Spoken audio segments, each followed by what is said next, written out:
Imagine waking up tomorrow and discovering that a machine can do your job better than you ever could.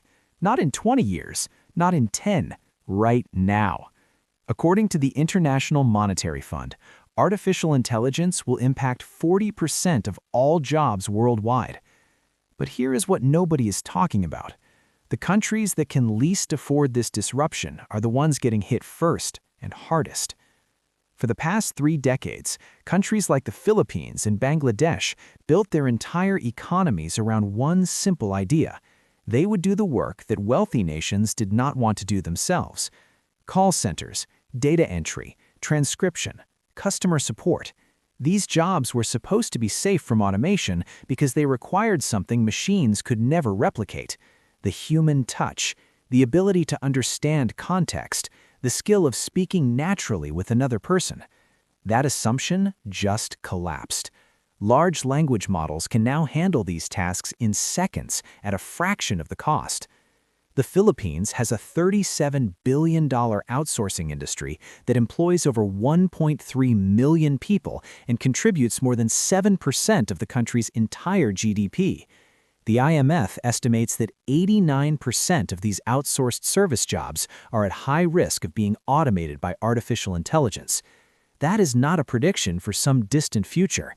2/3 of outsourcing companies in the Philippines are already using AI tools to cut costs and speed up their operations.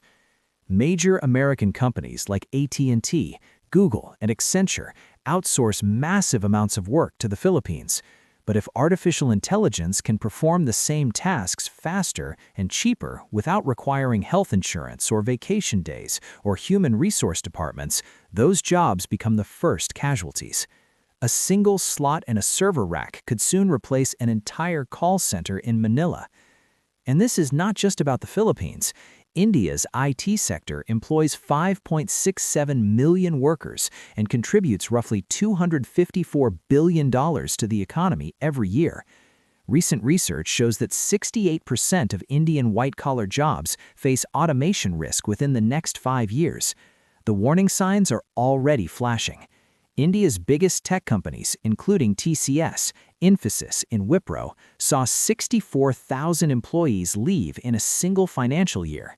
Campus hiring has dropped by 60% across the industry. The most disturbing part is that revenue keeps growing even as headcount shrinks. That tells you exactly where the productivity gains are flowing: straight to shareholders. Kenya has positioned itself as a rising call center hub with over 50,000 workers. Research estimates that 2.5 million Kenyan jobs could be at risk from artificial intelligence. Across Africa, 40% of tasks in the tech outsourcing sector could be automated by 2030. Meanwhile, the wealthy nations are pulling ahead at an astonishing pace. The Center for Economic Policy Research projects that the United States could see a 5.4% boost to GDP over the next decade, thanks to AI-driven productivity gains. The UK,